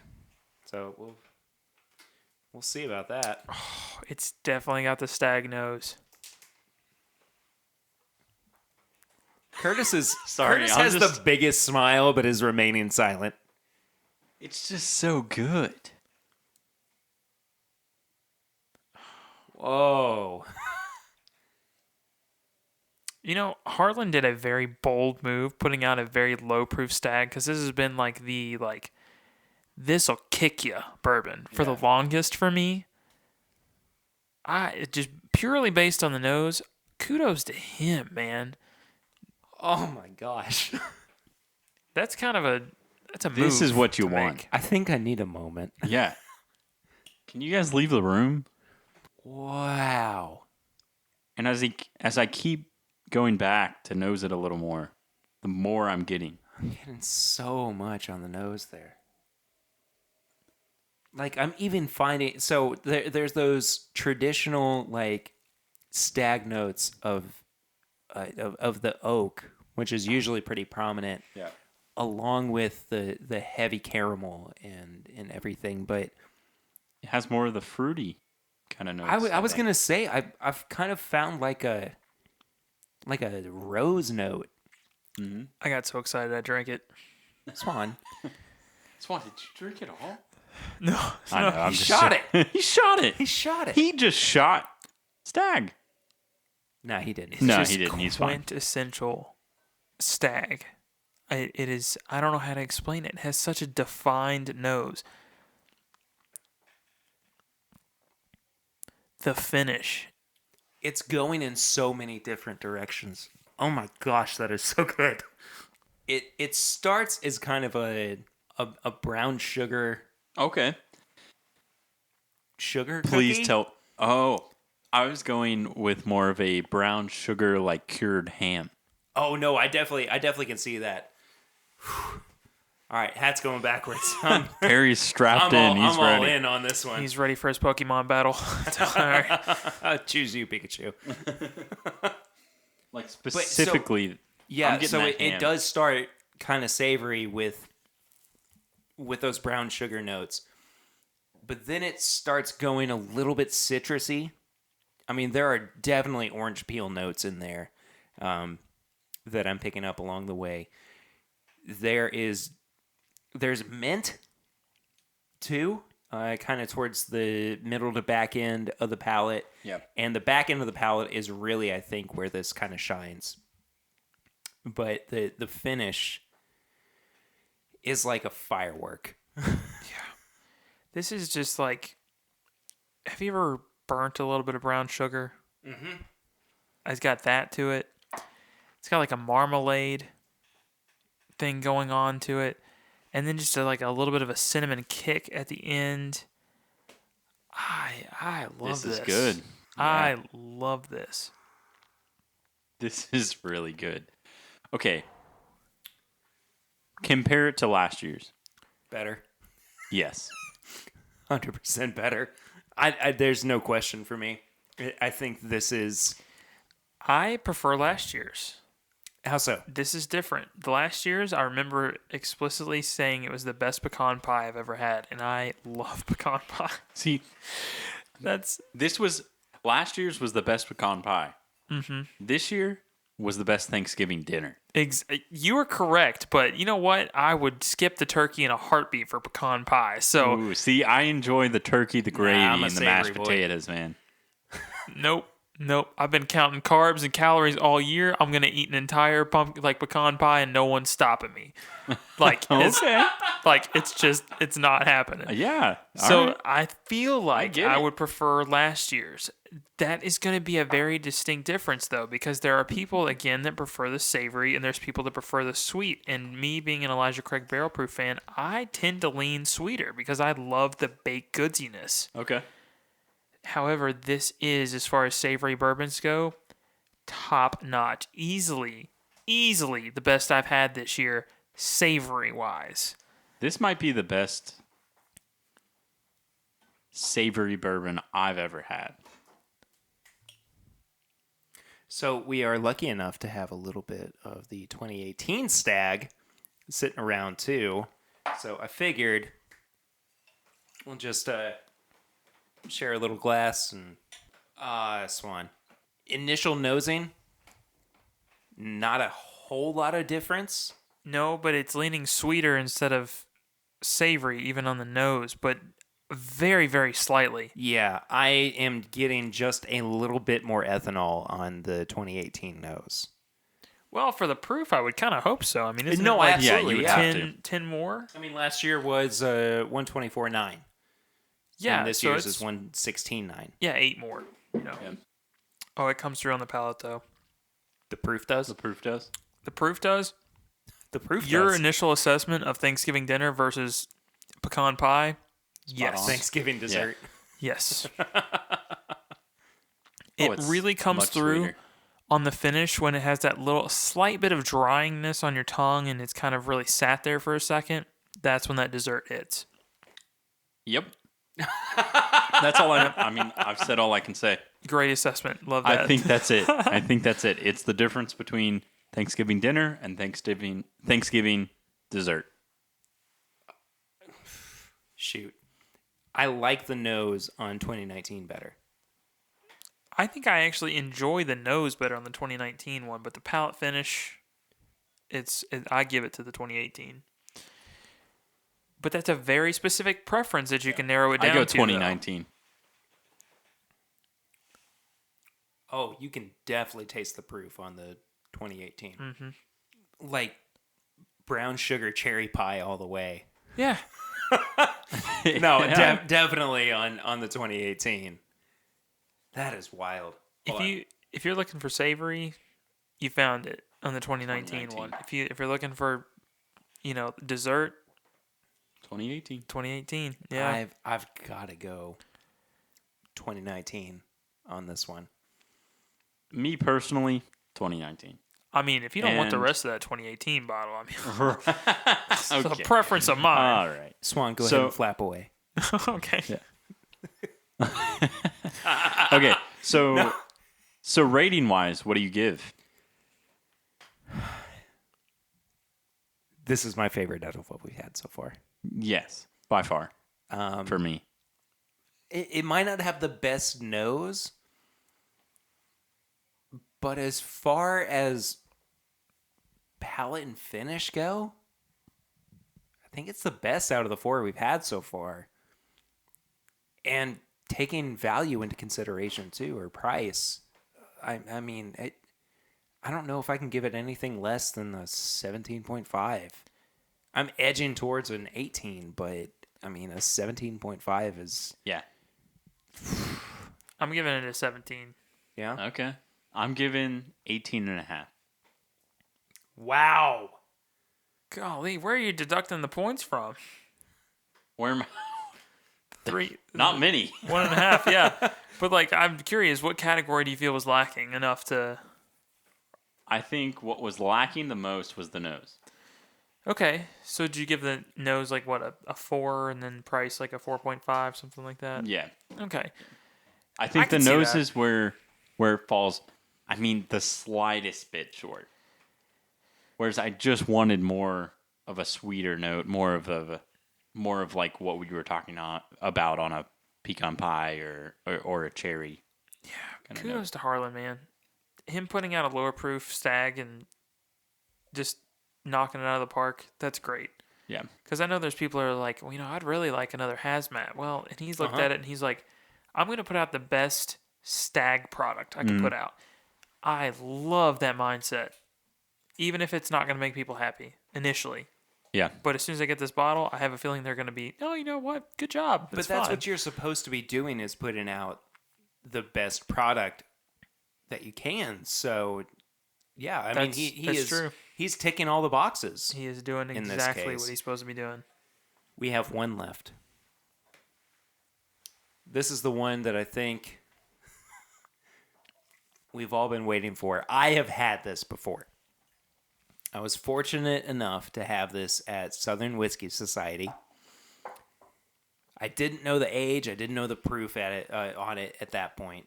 But it is 12 years old and 128 proof. Now, it is very, very rare that Stag comes in at a lower proof than WLW does. You don't get the proof. On the nose? Oh, no, you do not. you don't at all. No proof. No. I mean, it honestly, if you sat Larceny next to this, not based on notes, but just as far as like how much ethanol punch am I getting for it, I'd say they're similar, at least. I mean, I have my nose in the glass before I start getting any ethanol. Yeah. And I got a long beak. I mean, it's like, It's really long. yeah, it's out there. Yeah. We have to take him in through the back door. Yeah. The front door is not wide enough. You know what? I'm excited, and this is completely out of left field. I'm so excited for the Larceny barrel proof because it's again 12, for sure. 12 years ish probably Absolutely. barrel proof. Whew. I'm excited. And I love that, at least as of right now, the difference between 2018 WLW and this WLW is it's not as floral as last year's. Yes. Last year's was too floral. Well, Curtis, we're fortunate enough to way! have the 2018 You're WLW killing me, Perry. just nearby. So we'll do a Okay, cool. side-by-side. Yeah.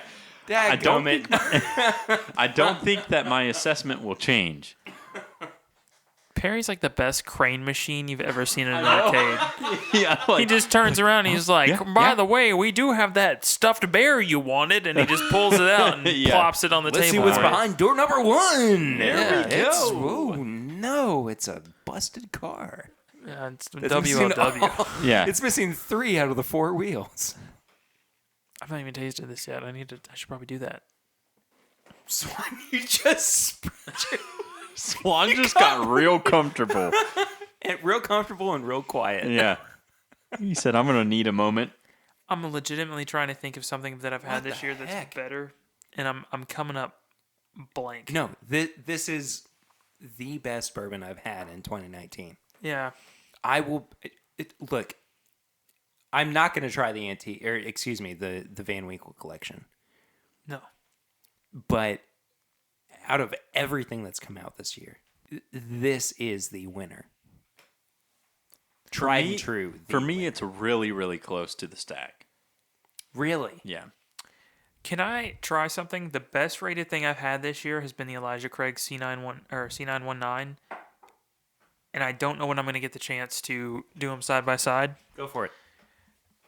So this is for me basically determining 1 and number 2. Okay. Wow. October. Here we go, Jim Murray. Yeah, do you have the 1792 full proof? Actually, I think I have the Kroger pick somewhere. I don't know how you can compare that. You It's can't. just amazing. Yeah. So I also have the 2018. 2018 poured. I've only got 2 hands, Perry. I can't have 3 Glencairns over here. Just hold it with your beak. The ethanol, points-wise, is going to bring this down. But as far as the overall experience, let's try this. So if I'm talking about the Which one was that? You were that's talking the C919 from Elijah Craig Barrel Proof. about? Versus the WLW. Yes. Nope. Wow. That quickly. Yeah. Taste it. Holy moly. So you're saying Compared to the WLW, that's got some corn. And not a good amount of corn. Comparatively, it is still amazing. yes. But tell me that's not got a little bit of corn in it. I don't even know what to say. Yeah. That's kind of unsettling Yeah. because I loved it so much when we had it for the I did. review, but my goodness, just, they're just both- kill it, bud. They're both 12 years. They're both great. Uh-huh. I still think it's a fantastic bourbon, but when you just had this side by side, the corn sticks out in that so There much. is no competition between the two. The proof points on Yeah, no, I totally really is agree. shown on that. Yeah. It's wild. I don't know. This is going to be the year that I have the most work for whatever is my whiskey of the year. Just between those two. Now, there's some others that I've had this year that have been phenomenal. Yeah. I'll The have corn to. on the finish on the It's really Elijah strong. Craig is very prevalent. So going back to the WLW though, I will say that I do like the nose better on the 2018. Really? Just slightly. Just slightly. Okay. Because I remember the floral note really being the big problem in more of the nose. Yeah. Oh, it tastes great though. There's no comparison on the palate. Absolutely none. I disagree on the nose, too. I think this year's is better. Really? I think that's too floral. This has got more of like a floral, again, leaning towards the savory, and then this year's is more of a sweet. Palate-wise, though, I mean, there is no comparison. This year's is so much better. God, and that is so good. But I can see why I picked Elijah Craig over that last year. Oh, no, the C918 Yeah. was out of this world amazing. Yeah.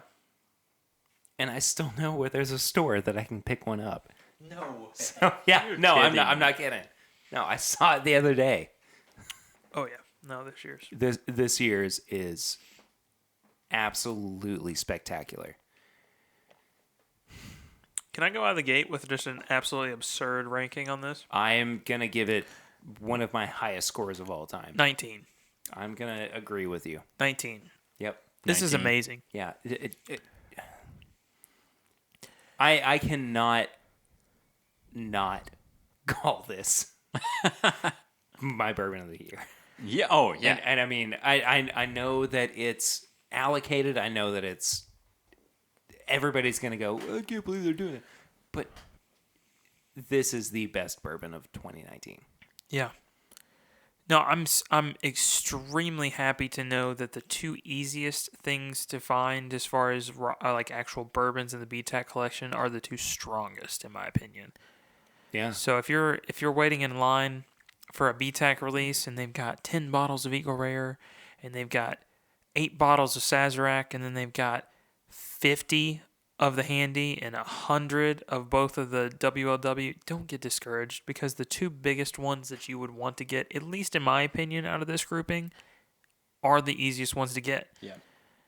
That's phenomenal. This brings up the question that has been posed before.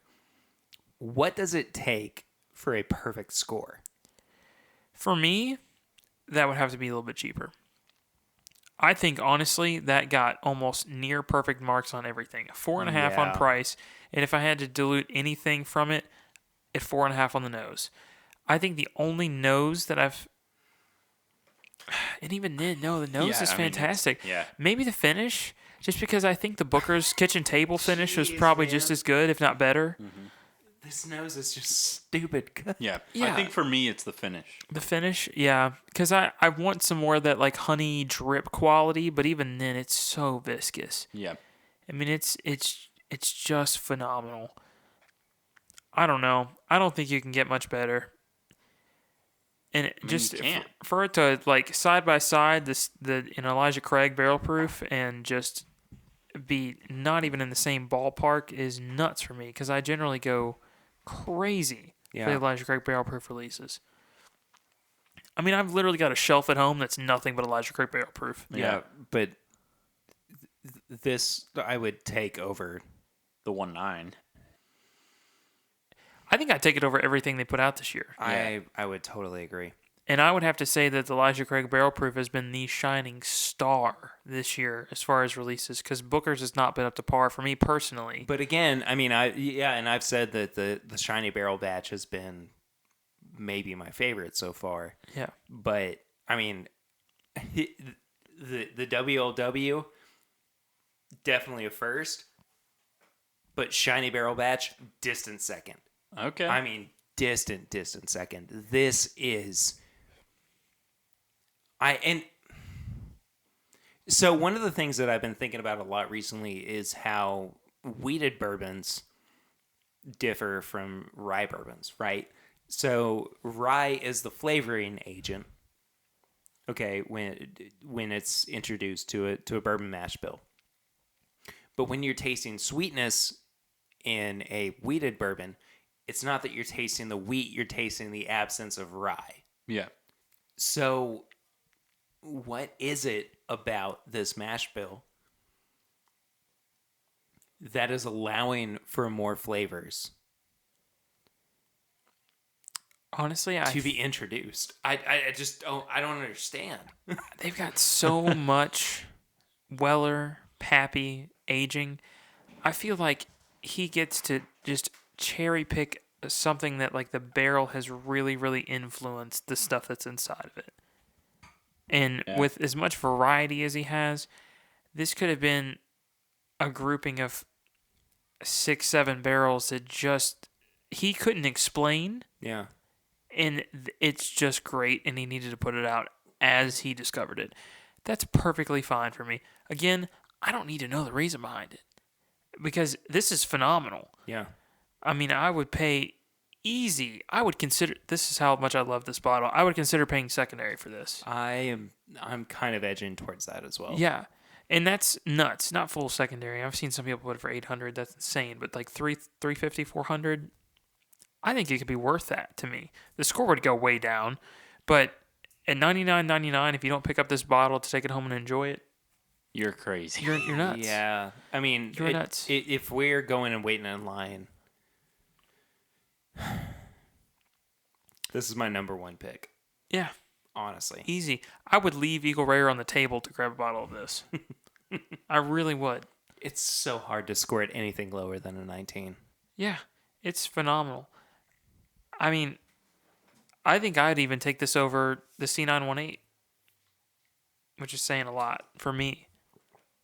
Well, Swan. No, I'm just kidding. Yeah. No, I totally agree with you, though. Yeah, I mean, it's just nuts. And, you know, it actually reminds me quite a bit of a bourbon last year that I scored a little bit lower, but this has just got a little more oomph to it. The Belmead cask, it's got some of those honeyed notes. It's got some of those. I totally agree with you. And that was way up there for me last year, and it was completely out of left field because Belmead, I really didn't start experiencing that at all until last year. This is great. I don't have much more to say. I'm just gonna keep calling it great, fantastic, You're awesome. just gonna keep talking. Yeah, stop me. At Swan's some point. taking over. It's now this is Swan's Bourbon Podcast. I'm taking flight, y'all. Let's go. I mean, I don't have anything else to say about it. No, it's great. Everything we've had tonight. No, it's all been great, but I think that if we had to pick a winner, Oh well, this is the this is the Sizable winner. I mean, front runner, this yeah. is I have not had every year of WLW, no. so I can't compare it all. But from what I've had, this is the best. What a weird year for whiskey. Yeah. You know, but I'm not mad at all. No, I'm not either. I'm not mad at all. I think, you know, and just to wrap up the BTAC collection as a whole, I do have a question. What do you think it's missing? Do you feel like it's missing anything out of like the 5? I mean, if I had to say anything, it'd be like a wine finished something. Because really, Buffalo Trace doesn't I would say doesn't offer it's that. a finished Finished something, product. a finished product. Yeah. Because they've kind of messed around with some E.H. Taylor finishings, I guess, like the cured oak, the seasoned wood. Right. I would think that it's missing a bottled and bond product because they are the company that they own the rights to the E.H. Taylor name, Yeah. right? So if you took that brand, shoot, I mean, at this point, you may as well crank it up 20 years, you know? I mean, it's not well, maybe not that much, but, you know, a 10-year bottled and bond product from them might be worth it. I don't know. You really put me on the spot here with this one. No, I mean, I was just trying to think. Like, they've really narrowed down the category. I think 5 is a good amount. And I can't even say experimental because they're doing that right now with their old Charter series. You can't do that. It has to be tried and true. Yeah, I mean, they're doing that with their old Charter series. They're doing that with the experimental collection, the Single Oak Project stuff. I mean, I don't need that. I mean, if anything, it would be a wine finished or a bottled and bond. And even then, I don't know if it would necessarily deem the name of BTAC. I think at that the point. only thing is the bottled and bond. Yeah. Is the only thing I would even consider. And let me get more specific. I just want that because if I could have a 6 BTAC, why not? I mean, Yeah, sure, exactly. I mean, it's not like I feel like they're necessarily missing anything. I think it's a good lineup. And people have been saying for so long, there should be Elmer T. Lee as part of the antique collection or Blanton's, but I don't see the need for that because we already have Stag. Yeah. Yeah. Which is the high rye mash bill. And seeing Blanton's in any bottle other than that little grenade would be so strange to me. I think you have to think about what you're missing, and I think in this case, it is a finished product or a bottled and bond bourbon or rye. Yeah, or a finished rye.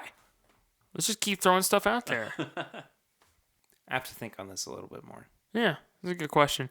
Actually, just put it in the Facebook group if you're not already a part of it. Absolutely, yeah. Yeah, what would you want to see with the BTAC collection? If you had to add on one more thing, what would it be?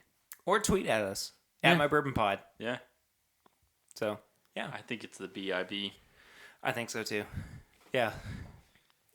Because that's such a historical moment within bourbon. And adding a finished product, I think, kind of loses the antique collection. Yeah, I could see that. Yeah. So, 2019 BTAC. Yes. Pretty good. Yeah. Yeah. Really good. It's a win in my book. Yep. I guess we better wrap up with tips and bits, though. Yeah, sure. Yeah. Sure. Sure. You think that's an okay idea? Yeah, yeah. We don't allow it. We don't ever do that, so No, that's weird. Never. Yeah. So we're gonna go into tips and bits then, where we recommend things. I'll go first, I guess. So yesterday I watched this video from YouTuber Rob Scallon, where he broke the record for the world's biggest guitar pedal board, right? And it was like 300 pedals. And so we were talking about this a little bit before we started recording. And so there were all these things that went into the world record. It was like all the pedals have to be working. It has to be one signal chain. So from the guitar to the amp, it has to be one, straight line, basically. He has to perform a gig. There were a couple other things. I can't remember what they were. But you were asking, how does that actually work? So he's not running around from pedal to pedal. He's playing the guitar, and then he's actually able to have other people turning the pedals off and on for him. So he's not running around like a crazy man. Or he doesn't have squids as friends? No, he doesn't have squids as friends. Well, that's a bummer. No, We've got swans, but no squids. Yeah. No, those feet are webbed. It's weird. I wouldn't do it. Anyway, if you're into music and that kind of thing, it's really, really cool. I've also really been enjoying, I don't think I've talked about this before, but so BuzzFeed has this series of videos called Draw Off, where it's animators versus cartoonists, and they are drawing characters from memory. It's really, really cool. I mean, from an artistic perspective, seeing how they have remembered different popular characters and all that. But it's such a good video series. And it's funny, too. I mean, it's not them just, sitting quietly at their desk. Yeah.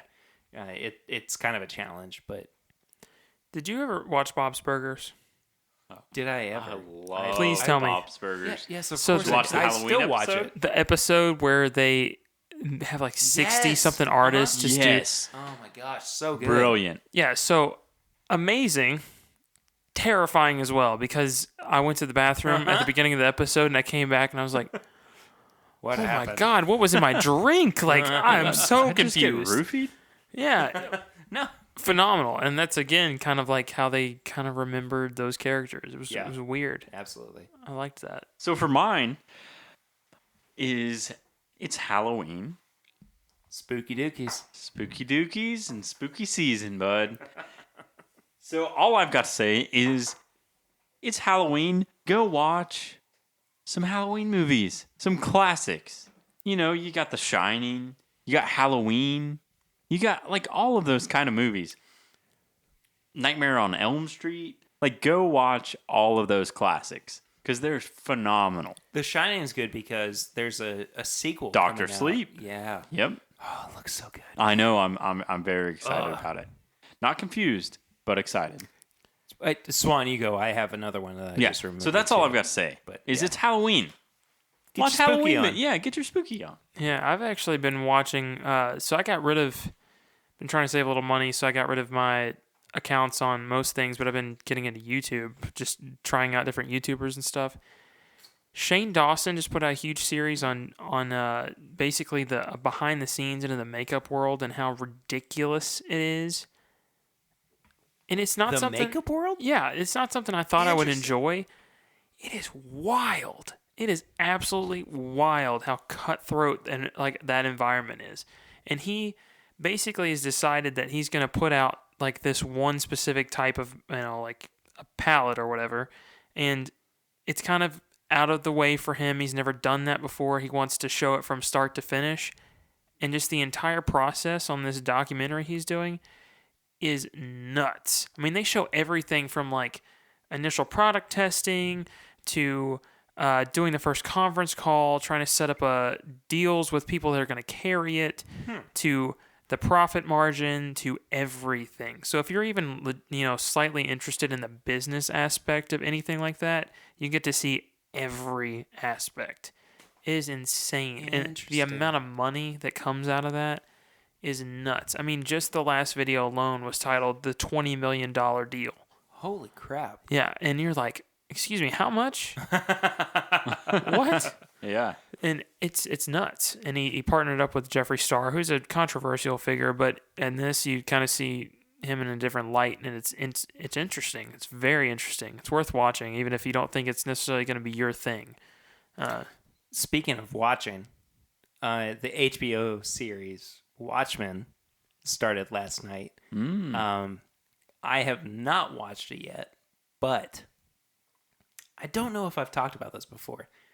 I have a cousin who works at HBO as a video editor, and he's had a little bit to do with that, and he's been really, really excited for me to get into it and everything.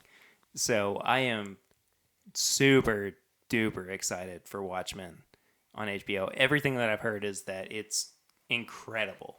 So I'm probably going to watch it after we're done recording, to be honest. But go watch Watchmen. Yeah. Who watches The Watchmen? I'm going to leave you with that. Anyway. Okay. Yeah.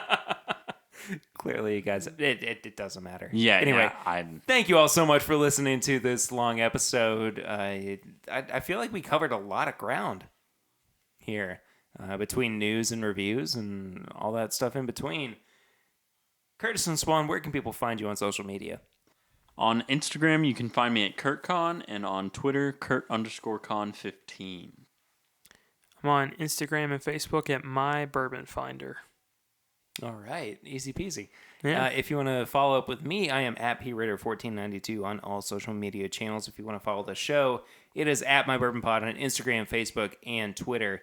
As I said at the top of the show, if you could please give us a 5-star rate and review on iTunes, that would be absolutely fantastic. We will start reading out reviews, actually, the next time that we have a little home base episode.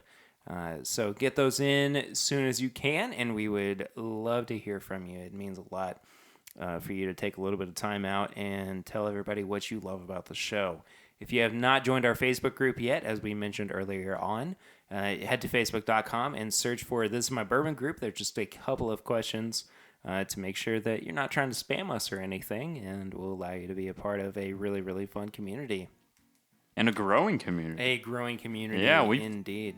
Yeah, I think we're about to 200 members there. Yeah, yeah. I just looked today. Which is really, really cool. Yeah.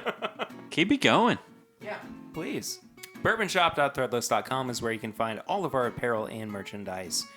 We do currently have a sale going on in honor of the 100th episode. It is 10% off all orders, so be sure to go and check that out. And then last but not least, patreon.com/mybourbonpodcast is where you can become a patron of the show for as little as $1 a month. At certain tiers, you get things like bonus episodes or exclusive live chats and streams or hangouts. It depends on how much you are donating every month. Of course, there is no pressure to be a part of that, but if you can do that, we really, really do appreciate it. It's one of the things that helps keep this show going every single week, every single month, and now really every single year, because we're into 2 years into the show, which is just ridiculous. I can't believe that's the thing. But again, patreon.com/mybourbonpodcast. Really do appreciate you guys who are on there currently, and we look forward to having other members joining up in that community. I think that about does it for this week. We've had a lot of whiskey. We've had a lot of conversation. Yeah. Good time. Yeah. We'll see you all next week, but until then, I'm Perry. I'm Curtis. And I'm Swan. And this is My Bourbon Podcast. Woo. That's a lot of bourbon. I'm so glad I got a ride.